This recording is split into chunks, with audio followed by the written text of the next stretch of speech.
অনেক অনেক দিন আগে এক রাজা ছিলেন। তার জ্ঞানের খ্যাতি সারা পৃথিবীতে ছড়িয়ে গিয়েছিল। কিছুই তার অজানা ছিল না।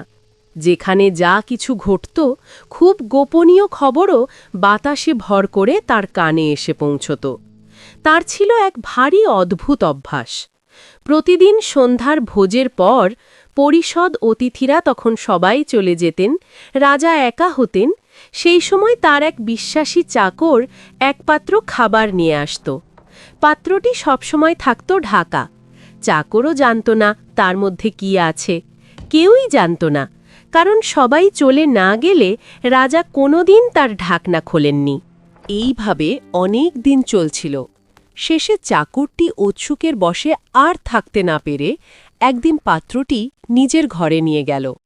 সাবধানে দরজায় খিল দিয়ে সে পাত্রের ঢাকনা খুলে দেখল তার মধ্যে একটি সাদা সাপ। দেখে তার খুব খেতে ইচ্ছে হল। কাজেই ছোট্ট একটি টুকরো কেটে মুখে দিল। যেই না কামড় দিল, অমনি কানের কাছে এক ফিস মিহি শব্দ। সে জানলার কাছে গিয়ে খানিক শুনল। লক্ষ্য করল যে চড়ুই পাখিরা কথা বলছে। বক বক করে তারা বনে আর মাঠে যা যা দেখেছে তাই নিয়ে কত কথাই না বলছে। সাপ খেয়ে তার পশু পক্ষের ভাষা বোঝবার ক্ষমতা জন্মেছে।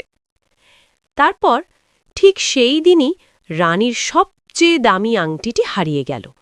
সন্দেহ গিয়ে পড়ল সেই বিশ্বাসী চাকরের ওপর, কারণ তারই ছিল সর্বত্র যাওয়ার অনুমতি। রাজা তাকে ডেকে পাঠালেন। বললেন, কালকের মধ্যে যদি জিনিসটা পাওয়া না যায় তাহলে তোকে জেলে পাঠাবো। বৃথাই সে তার নির্দোষিতার কথা বললে। রাজা বিশ্বাস করলেন না। দুঃখে উদ্বেগে সে বাগানে গিয়ে ভাবতে বসল, কেমন করে এই বিপদ থেকে উদ্ধার পাবে।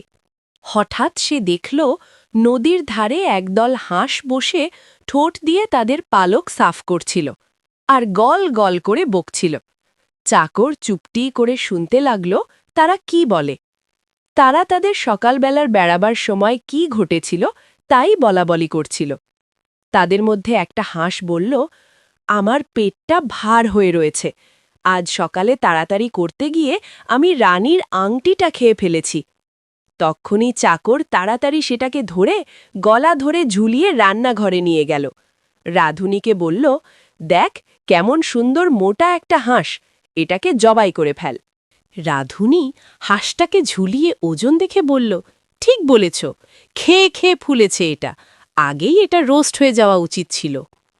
তারপর হাঁসটাকে কেটে পেট চিরতেই রানীর আংটি বেরিয়ে পড়ল। প্রমাণ হয়ে গেল চাকরের কোনো দোষ নেই। রাজা তার অবিচারের ক্ষতিপূরণের জন্যে চাকরকে বললেন, আমার রাজসভার যে কোনো উচ্চ পদ তোমায় দিতে পারি, বলো কি চাও। চাকর কিন্তু কোনো পদই চাইল না। সে বলল, রাজা যদি আমাকে কিছু দিতে চান তাহলে একটা ঘোড়া আর কিছু টাকা দিন, আমি দুনিয়া ঘুরে দেখতে চাই। রাজা তার প্রার্থনা মঞ্জুর করতেই সে বেরিয়ে পড়ল বেড়াতে।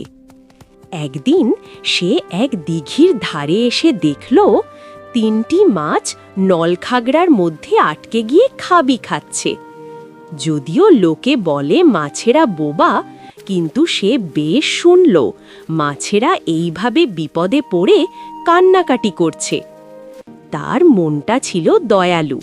সে ঘোড়া থেকে নেমে বন্দি মাছ তিনটিকে তুলে জলে ছেড়ে দিল। আনন্দে কিলবিল করতে করতে তারা জলের মধ্যে যেতে যেতে মাথা তুলে চেঁচিয়ে বললে, আমাদের বাঁচালে এ কথা মনে রইল, এর জন্যে পুরস্কার পাবে। তারপর আবার সে ঘোড়ায় করে চলল। খানিক পরে পায়ের তলায় বালির মধ্যে একটা শব্দ শুনতে পেল। সে শুনল পিঁপড়েদের এক রাজা অনুযোগ জানাচ্ছেন, এই বলে, এই মানুষ আর তাদের জন্তুগুলো আমাদের কাছ থেকে যদি দূরে থাকে তো বাঁচা যায়। একটা বেয়াড়া ঘোড়া এই মাত্র আমার একদল প্রজার উপর নির্দয়ভাবে তার খুর চাপিয়ে দিয়েছে। এই কথা শুনে চাকর সেখান থেকে তার ঘোড়া সরিয়ে পাশের রাস্তায় নিয়ে গেল। পিঁপড়ের রাজা চেঁচিয়ে বললেন, তোমার এই ব্যবহার আমাদের মনে থাকবে, এর জন্যে পুরস্কার দেব কোনো দিন। এইবার এক বনের মধ্যে দিয়ে রাস্তা পড়ল। চাকর দেখল একজোড়া দাঁড়কাক তাদের বাসার কাছে দাঁড়িয়ে তাদের বাচ্চাদের দূর করে দিচ্ছে। তারা বলছিল, দূর হ ফাঁসি কাঠের পাখি, আর তোদের আমরা খাওয়াতে পারব না, যথেষ্ট বড় হয়েছিস, এখন চড়ে খাগে। কচি বাচ্চারা মাটিতে পড়ে ডানা ঝাপটাচ্ছিল আর কাঁদছিল এই বলে, অসহায় বাচ্চা, আমরা কেমন করে নিজেদের খাওয়াবো, উড়তেই পারি না, না খেয়ে মরব আমরা। ভালো মানুষ চাকরটি ঘোড়া থেকে নেমে তার তলোয়ার দিয়ে ঘোড়াটাকে কেটে বাচ্চা দাঁড়কাকদের খাবারের জন্যে রেখে গেল। তারা লাফাতে লাফাতে সেই দিকে গিয়ে চেঁচিয়ে বলল, তোমার এ দয়া আমাদের মনে থাকবে, দেখবে একদিন তোমায় পুরস্কৃত করব। এবার তার হাঁটা ছাড়া আর কোনো উপায় রইল না। অনেক দূর হেঁটে সে এক বিশাল শহরে এসে পৌঁছল। রাস্তায় খুব গোলমাল শুনে এগিয়ে গিয়ে দেখে এক ঘোড়া সওয়ার কী যেন ঘোষণা করছে, অর্থাৎ রাজকন্যার জন্যে বর খোঁজা হচ্ছে। তার ভারী লোভ হল, রাজকন্যাকে সে পেতে চায়, কিন্তু এর জন্যে এক কঠিন কাজ করতে হবে। কাজ করতে গিয়ে যদি সে সফল না হয় তাহলে তাকে প্রাণ দিতে হবে। অনেকেই এর আগে এগিয়ে এসেছিলেন, কিন্তু সকলেরই বৃথাই প্রাণ গেছে। তারপর চাকরটি যখন রাজকন্যাকে দেখল, রাজকন্যার রূপে তার চোখ এমন ধাঁধিয়ে গেল যে সে সব বিপদের কথা ভুলে গিয়ে রাজাকে বলল যে সে রাজকন্যার জন্য যা শর্ত আছে সব করতে রাজি আছে। তখনই তাকে নিয়ে যাওয়া হলো এক সমুদ্রের কিনারায়। তাকে দেখিয়ে একটি সোনার আংটি ফেলে দেওয়া হলো সমুদ্রের জলে। রাজা বললেন, যাও, সমুদ্র থেকে আংটিটা তুলে নিয়ে এসো। যদি খালি হাতে ডাঙায় এসে ওঠো তো তক্ষুনি তোমায় সমুদ্রে ফেলে দেওয়া হবে। যতক্ষণ না ডুবে মরো ততক্ষণ তোমায় এভাবে সমুদ্রে ফেলা হতে থাকবে। সুন্দর ছেলেটির জন্য সবার দুঃখ হল, কিন্তু শেষ অবধি তাকে একা সমুদ্রের ধারে রেখে সবাই চলে গেল। ছেলেটি একা একা ভাবছে কি করবে এখন। হঠাৎ দেখতে পেল 3টি মাছ ভাসতে ভাসতে তার দিকে আসছে। যাদের সে প্রাণ বাঁচিয়েছিল এরা তারাই। মাঝের মাছটির মুখে একটি ঝিনুক। সেই ঝিনুকটি নিয়ে সে ছেলেটির পায়ের কাছে বালির ওপর রেখে দিল। সে সেটা তুলে খুলতেই দেখতে পেল তার মধ্যে সোনার আংটিটি। মহা আনন্দে সে সেটা রাজার কাছে নিয়ে গেল। ভাবল এবার রাজা তার অঙ্গীকার মতো পুরস্কার দেবেন। কিন্তু দাম্ভিক রাজকন্যা যখন শুনলেন যে ছেলেটি নিচু বংশের, তখন ঘৃণায় তিনি বললেন আরও একটি কঠিন কাজ তাকে করতে হবে। তিনি নিজে বাগানে নেমে এলেন। এসে 10 বস্তা জোয়ারের বিচি বড় বড় ঘাসের মধ্যে ছড়িয়ে দিলেন। তারপর রাজকন্যা বললেন, কালকের সূর্যোদয়ের আগে সমস্ত বিচি বেছে তুলতে হবে, একটি পড়ে থাকলে চলবে না। মনের দুঃখে ছেলেটি বাগানে বসে পড়ল। ভাবতে লাগল কি করা যায় এখন। সারা রাত ভেবে সে কোনো সমাধানই করতে পারলে না।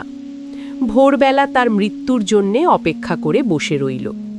কিন্তু সূর্যের প্রথম রশ্মি এসে পড়ার সঙ্গে সঙ্গে সে দেখল যে 10টা থলি মুখ পর্যন্ত ভর্তি, একটি বিচিও পড়ে নেই। পিঁপড়েদের রাজা রাত্রে হাজারে হাজারে পিঁপড়ে এনে জোয়ারগুলিকে তুলে বস্তায় ভরিয়ে ফেলেছেন। রাজকন্যা নিজে এসে ব্যাপার দেখে অবাক, কিন্তু তবুও তার দম্ভ গেল না। তিনি বললেন, এ যদিও 2টি কঠিন কাজ করেছে, কিন্তু যতক্ষণ না এ জীবন বৃক্ষ থেকে একটি আপেল পেড়ে এনে আমায় দিতে পারছে ততক্ষণ পর্যন্ত এ আমার স্বামী হবে না। ছেলেটির কোনোই ধারণা ছিল না জীবন বৃক্ষ কোথায়। যতদূর তার পা চলে তত দূরে যাবে বলে সে বেরিয়ে পড়ল, কিন্তু মনে কিছু আশা রাখতে পারল না। 3 রাজ্য পার হয়ে এক রাত্রে সে এক বিশাল বনের মধ্যে দিয়ে যাচ্ছিল।